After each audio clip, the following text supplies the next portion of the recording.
বুধবার আনুমানিক সকাল 11টা নাগাদ বিষ্ণুপুর পৌরসভার মা কিচেনে রান্নার সময় অগ্নিকাণ্ডের ঘটনায় এলাকায় ব্যাপক চাঞ্চল্য। অল্পের জন্য রক্ষা পেলেন রাঁধুনিরা। ঘটনাস্থলে দমকলের একটি ইঞ্জিন। বিষ্ণুপুর পৌরসভার রসিকগঞ্জ বাস স্ট্যান্ডের কাছে রয়েছে একটি মা কিচেন। আজ যখন মা কিচেনে দুপুরের খাবার তৈরি করছিল, ঠিক তখনই হঠাৎ করে গ্যাস লিক করে আগুন লেগে যায়। ঘটনায় রীতিমতো চাঞ্চল্য ছড়িয়ে পড়ে এলাকায়। কিচেনের রাঁধুনিরা ছুটে বেরিয়ে আসে বাইরে। অল্পের জন্য রক্ষা পান তারা। ঘটনার কথা জানাজানি হতেই এলাকায় ভিড় জমে সাধারণ মানুষের। প্রত্যেকেই আগুন নেভাতে হাত লাগায়।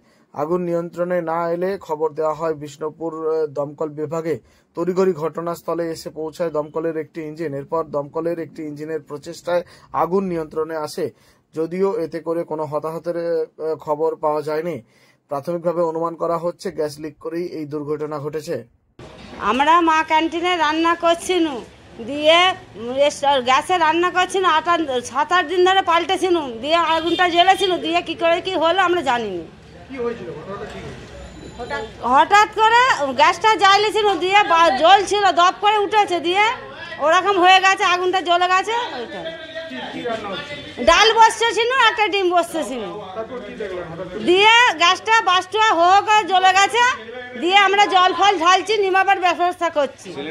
সিলিন্ডার মুখটার কাছে বস্তা লিক করে গ্যাস বেরোচ্ছিল, দিয়ে জল ঢেলেছি, বালি ঢেলেছি, দিয়ে তাতে হচ্ছে না, দিয়ে পৌরসভা থেকে গাড়ি আসতে নিবানো হয়েছে।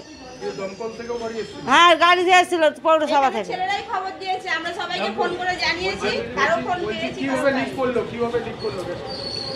কোথায় ফুটো ফটো ছিল, আমরা তো একটু দেখেছি, দেখে জ্বলেছে, সেটা বুঝতে পারে না, জ্বলতেই ওরকম একটু একটু করে জ্বলতে ওর হাত হাফ করে জ্বলে গেছে।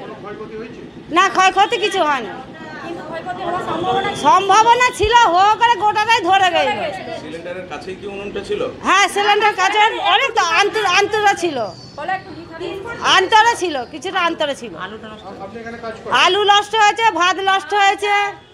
আমরা 5 জন কাজ করি এখানে, 5টা মেয়ে। আমি রান্না করি। হ্যাঁ, রান্না করছি, ডাল বসাচ্ছি। আমরা কাকুলি সাঁতরা।